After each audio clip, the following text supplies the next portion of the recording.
এই যে ছোট বাবুদের এই যে দুধ খাওয়া ফিডার, এই সেই সৌহার্দ্য পরিবহন, যে পরিবহন দুর্ঘটনার শিকার হয়েছিল রাজবাড়ির দৌলদিয়া ৩ নম্বর ফেরিঘাট। বন্ধুরা, আজ আমরা আপনাদেরকে দেখাবো এই পরিবহনের ভিতরে, যেখানে সময় যেন থেমে আছে। এখনো ভিতরে ছড়িয়ে ছিটিয়ে আছে ছোট সোনামণিদের ফেলে যাওয়া অনেক স্মৃতি। নীরব সিটগুলো যেন আজও গল্প বলে সেই ভয়াল মুহূর্তে। চলুন কাছ থেকে দেখে নিই আর ভিতরে কি কি লুকিয়ে আছে। খুবই মর্মান্তিক যে এতগুলো মানুষের প্রাণ গেল ঈদ আনন্দের মাঝেই।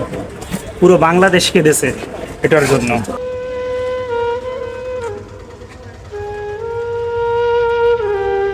পরে যে দেখেন বোরকা পরে আছে, অনেকের কাপড় পরে আছে, জুতা স্যান্ডেল পরে আছে অনেকের। সত্যি কি মর্মান্তিক একটা দুর্ঘটনা গেছে। ছোট বাচ্চার এই যে ছোট বাচ্চার নতুন জুতা,